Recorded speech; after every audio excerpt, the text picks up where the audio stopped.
Hi everybody, so I've decided to read you one of my favourite stories, which is called The Bog Baby. Okay, let's have a listen. Long ago, when we were little, me and Chrissy did something bad. We said we were going to Annie's house to play, but we didn't. We went fishing all by ourselves, which wasn't allowed. Chrissy said that there was a magic pond in Bluebell Wood. It was only ever there in the spring. When it rained, it made a huge puddle in the dell and pond creatures came. We could fish for newts, she said. I won't tell if you won't. So we went. We found the pond. It was squelchy round the edge. The bluebell squeaked under our boots. We fished and fished, but we didn't catch a newt. We caught something much better. We caught a bog baby. He was the size of a frog, only round and blue. He had boggly eyes and a spiky tail, and I do remember he had ears like a mouse. He came swinging through the flower stalks and jumped into the water. He floated up and down on his back and sucked his toes. That's when I fished him out. He didn't struggle. He sat in my hand and looked surprised.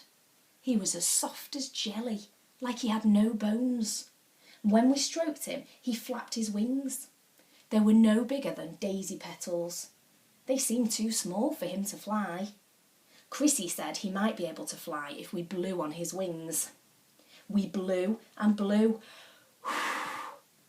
but all we did was blow him onto the mud. He didn't try to escape. He just sat still with his paws over his eyes. We put him in a jam jar, took him home and hid him in the shed. He was our bog baby. He wasn't meant to be a secret. We wanted to show Mum, but we daren't. If we did, she'd know we didn't go to Annie's.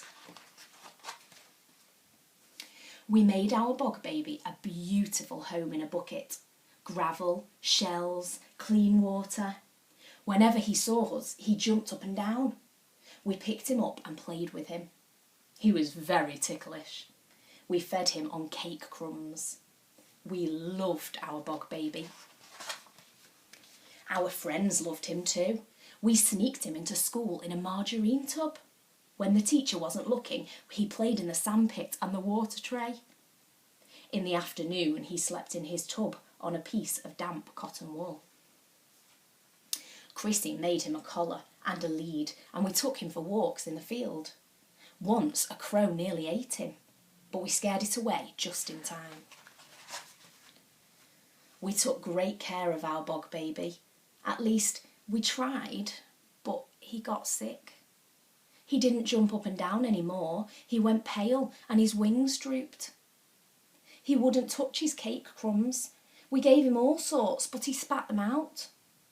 We wanted to ask Mum for help, but we daren't because of Annie. But the bog baby got thinner. He wouldn't walk on his lead. He hid under his shell. He wouldn't come out, no matter how much we loved him. Mum found us in the shed. Chrissy wouldn't say why we were crying. We'd promised not to tell, but I blabbed. Mum wasn't angry though. When she saw who was in the bucket, she smiled and her eyes went misty. She said she hadn't seen a bog baby since she was little. Please make him better, we cried. We love him so much. I know, she said, but the bog baby is a wild thing. He doesn't belong here. He isn't meant to eat cake, or walk on a lead, or sleep in a tub. She picked up the bucket and we followed her out. If we really loved the bog baby, we had to do what was best for him, no matter how much it hurt us. That was real love. That's why we let him go. Back where he belonged, living in the wood, playing in the pond, sleeping in the damp leaves under the moon. We never saw him again. I think he grew up and had babies of his own. Last spring, my daughter found the magic pond, and guess what she saw? Hundreds of bog babies swinging through the bluebells, catching flies, floating on their backs, sucking their toes. That's what she told me, and that's what I believe. The end. I hope you enjoyed that, guys. I love that story. And if you want to have a little go at doing an activity at home, a really good one to do is having a go and see if you can make your very own bog baby. You could maybe use some Play-Doh or some junk modelling things or some plasticine or even some blue tack. See if you can make yourself a little bog baby or a little home for a bog baby to live in. That would be a really good activity to do as well. So I hope you're all keeping well, and I hope to see you very soon. Bye, everybody.